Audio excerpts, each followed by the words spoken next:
3 to 4 year olds weren't disciplined, weren't obedient. They put us in the black box with the ice for a little. Before Shirley Temple passed away, she made a confession that stunned Hollywood. People thought I was a little angel, but the truth is I stopped being innocent at the age of 3. This wasn't a joke or an exaggeration, it was the final truth from a woman who spent decades carrying secrets too heavy to speak about.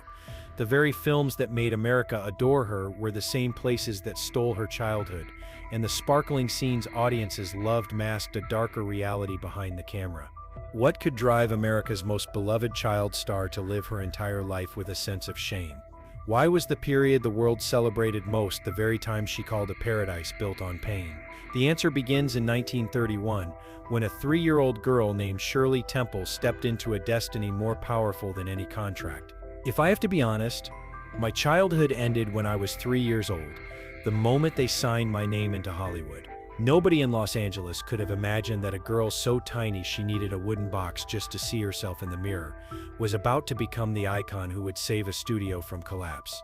What nobody knew was that Shirley Temple, later celebrated as America's little angel, had stepped onto a path she would one day describe as trading my childhood for the survival of adults. Gertrude Temple wasn't a harsh woman. She was simply a mother living through the Great Depression when every family struggled and unemployment pressed so heavily that the future seemed suffocated before people could even dream. When Gertrude took Shirley to Meglin's dance school in Los Angeles, she told the neighbors she just wanted her daughter to have fun. But the moment those doors opened and she saw posters of children chosen for films, the moment she heard other mothers speak about payment, Gertrude's dream of letting the child enjoy herself instantly turned into a chance to change our lives. Meglin's dance school wasn't a playground. It was where Gertrude placed the hopes of the entire family onto her daughter's small feet. She brought Shirley there not to learn art, but to prepare for a first contract, as many Hollywood mothers at the time whispered to each other. That opportunity arrived just weeks later, though in a form no child deserved to experience. At a small show in Santa Monica, director Charles Lamont noticed a 3-year-old girl with natural curls dancing to music with no force and no visible pressure from her mother. Shirley danced as if she were born for the stage, which prompted Lamont to approach Gertrude after the show with a contract offer. Gertrude agreed almost instantly, not knowing or not wanting to know what awaited her daughter behind the studio doors. The first studio that signed Shirley was Educational Pictures, and despite its harmless name, it produced the Baby Burlesque series, films later widely criticized as one of the most troubling examples of exploiting young performers in early Hollywood. In these films, Shirley and other children were dressed in miniature versions of adult costumes and placed into roles they could not possibly understand. Tiny dancers stepping onto a stage on unsteady feet, little diplomats chatting playfully with political characters. What adults considered humorous was in truth a sign of how little the industry understood boundaries for the young. The backstage environment was more harsh than the scripts themselves. Behind one row of sound stages on Hollywood Boulevard, the director kept a small dark room with nothing inside but a large block of ice. This wasn't a set piece or a prop. It was used for discipline. Any child who didn't cooperate, whether they cried from fatigue, were frightened by the lights, or accidentally looked away from the camera, was placed in that room while the steel door shut, and the child's crying faded into the darkness. Shirley later wrote in her memoir, Child Star, that she was sent there so many times she couldn't count. A 3-year-old placed in a cold room, pressing against a block of ice, to learn the consequence of not cooperating. No one asked if she was scared. No one asked if she was cold. No one asked if she wanted to go home. While she was locked inside, Shirley would turn her face to the wall and wonder, what did I do wrong? A question that followed her into old age. These experiences left such a deep mark that as a woman in her 50s, Shirley admitted she understood physical embarrassment even before she could read. The difficult part of her childhood didn't end with the baby burlesque shoots, though. It was only the beginning of a series of experiences the industry would try to conceal for decades. As Shirley grew older, around 6 or 7, her fame soared and studios saw her as a lifeline during the Depression. One smile from her could sell millions of tickets, which unintentionally made her the easiest target in an industry where power rested in the hands of those behind the scenes. At age 12, Shirley was taken to MGM's office to meet producer Arthur Freed, one of the most influential figures in the industry at the time. In interviews many years later, Shirley recalled an encounter she said she didn't know how to describe with the understanding of a child. She thought he was joking to impress her and laughed, assuming it was comedy. Moments later, that laugh resulted in her being ushered out of the office as if she had done something wrong. At 17, during a meeting in Hollywood Hills, Shirley faced another situation that left her standing still in fear. Had an adult not entered the room at the right moment, her life might have taken a far darker turn. Shirley never described the details, but said that moment made her realize her entire childhood had been built on foundations she never controlled. These experiences repeated for years, quiet and constantly covered by the glamorous shine that concealed the burden placed on a young performer. Looking back, Shirley never blamed one individual and called it a product of the time, an era when young performers had no voice, when studios overshadowed families, and when parents knowingly or unknowingly allowed their children to be pulled into a system that couldn't be stopped. I grew up in front of hundreds of cameras, yet no one ever asked if I wanted to stand there. That line from Shirley's memoir startled many readers because it revealed a truth millions never considered. I don't remember when I learned to dance. I only remember dancing so the adults could breathe easier. And that sentence wasn't the lament of an aging woman, but the plain truth of a life spent performing for the survival of others. Shirley Jane Temple was born in April 1928 at Santa Monica Hospital. From just a few months old, Shirley astonished adults by mimicking her father's whistle perfectly at 6 months, reciting the Pledge of Allegiance backward at 2, and tap dancing with precision at 2.5. One afternoon in 1931, just after Shirley turned 3, Gertrude casually told a neighbor that this little one will buy us a house someday. When Shirley was invited to baby burlesques, Gertrude did not hesitate, because the fear of hardship during the Depression made her believe her daughter held a golden chance, though even she could not see that the chance was a trap, stealing the child's early years. At 3 years old, Shirley arrived before sunrise and left when the janitors were putting away their mops. Throughout filming, she was pushed into portrayals she could not understand, and she only remembered the adults laughing, though no one explained why. All I remember is that people laughed at my body, Shirley recalled as an adult, a sentence that sent chills through Hollywood. During her golden years from 1934 to 1939, she had to be at the studio by 7 in the morning and couldn't leave until after 8 at night, with only one break lasting less than an hour. She filmed 3 to 4 movies throughout the year, completing more than 40 productions before turning 12.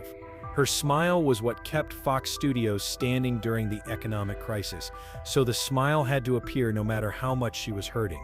In the famous tap dance scene in The Little Colonel, her small feet struck the cold wooden steps until her toenails loosened and bled. When Gertrude saw it, she simply asked, "Can you still dance?" and Shirley, conditioned like a reflex, nodded. In 1936, when she developed a severe ear infection requiring surgery, the studio allowed her only 1 day of rest before sending a car to bring her back to set. No one protested because they feared losing the contract, losing income, losing the fragile future they had just built. The physical strain didn't come only from filming. It also came from what America adored most about Shirley, her signature curls, 56 curls. That number was mentioned in every article praising her, but behind it was a quiet battle each night. To keep them perfect, her mother used hot water mixed with vinegar and wrapped each curl around metal rods that made her scalp burn. Shirley's eyes stung, her skin was irritated, and sometimes she couldn't sleep because her head ached throughout the night. "I was a puppet, and the strings were the ambitions of adults," Shirley later recalled. And she was right.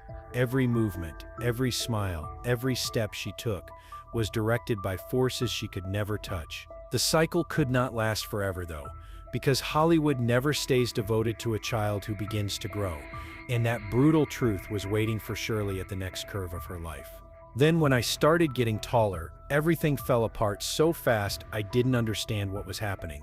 They used to say I was the future of Hollywood until the day I grew a few centimeters, and that future disappeared, and no words describe the harshness of how Hollywood treats children who grow the wrong way. Starting in 1940, when Shirley turned 12, her career fell into decline with astonishing speed. The child who had dominated the box office for years was now met with indifference because audiences could not accept that the little angel had become a young girl. To the public, Shirley Temple had to remain forever the curly-haired child singing on the good ship Lollipop, and nothing more. The moment Shirley no longer fit the old image, she was pushed aside. Teen films like Since You Went Away and The Bachelor and The Bobby Soxer could not save her fading image because audiences wanted the 6-year-old who could warm their coldest days with a smile.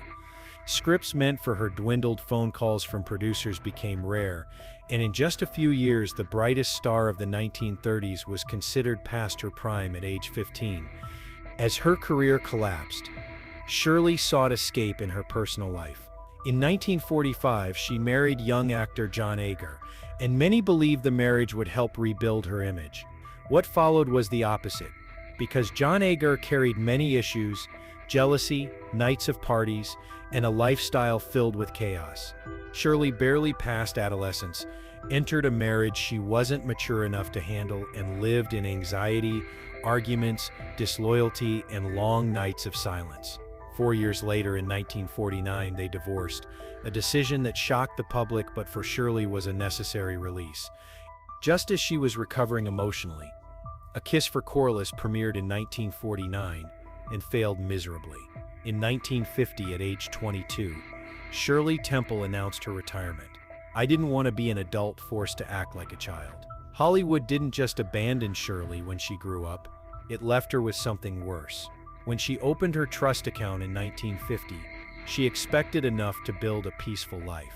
Instead of the millions legally meant to be preserved, Shirley found $44,000. Her entire fortune of $3 million, equivalent to more than $50 million today, had vanished, and the person responsible was her own father. George Temple had emptied every dollar from her trust fund, spending the money on luxury cars, hired staff, impulsive investments, and a lifestyle the family would never have touched if it weren't for Shirley. When the truth came out, Shirley did not scream, did not cry, did not blame. She simply sat in silence. People asked why she didn't take her father to court, and her answer left everyone speechless.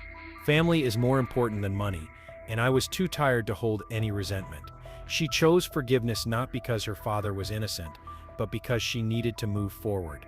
Just when it seemed her life had reached its lowest point, Shirley met the man she would later call the only peaceful part of my life. "I only found peace when no one called me Shirley Temple anymore," and perhaps that's why she viewed her second life as her true rebirth. That rebirth began in 1950 in Hawaii, where Shirley met Charles Alden Black. Charles was unlike any man who had entered her life because he did not ask for an autograph, did not bring up movies, and did not even know that the woman standing before him had once been the most famous star of the 1930s.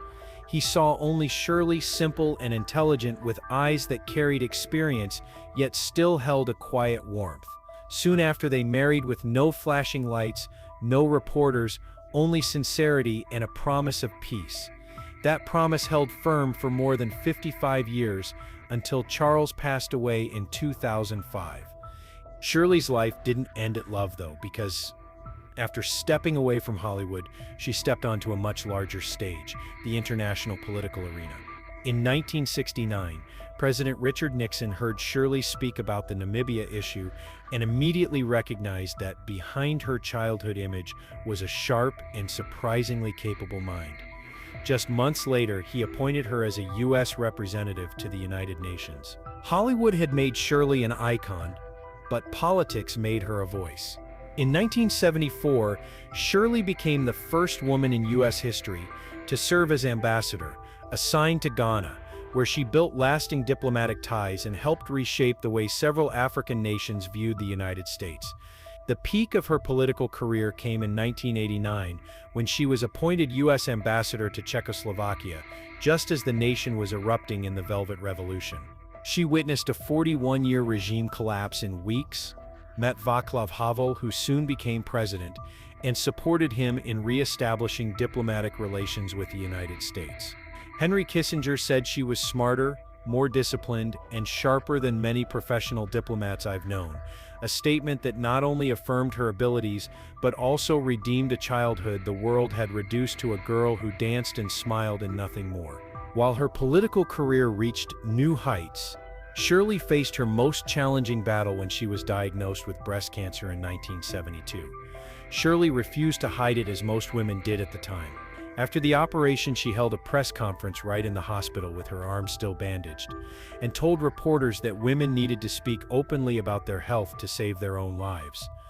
It became one of the most significant public health moments of the era, and millions of women began getting regular screenings because of her courage. In her later years, Shirley lived in Woodside, California, where she gardened, cooked, wrote in her journals, and occasionally shared stories with friends about the countries she had visited and the leaders she had met. To them, Shirley Temple Black was someone entirely different. A fighter who had lived 3 lives, a child exploited, a star adored, and a diplomat respected. On February 10, 2014, Shirley Temple passed away at age 85 from chronic lung disease. Only after her death was it revealed that Shirley had been a longtime smoker, a habit she had hidden carefully to protect the image of the perfect child star. Shirley Temple's life, stretching from Hollywood sets to international summits, from bright lights to peaceful sunsets in Woodside, was not the story of a lucky star gifted with fame. It was the story of a girl who lost her childhood, of a young woman who grew up too soon, of an adult who learned to rise from ruin, and of a diplomat who finally discovered her true worth.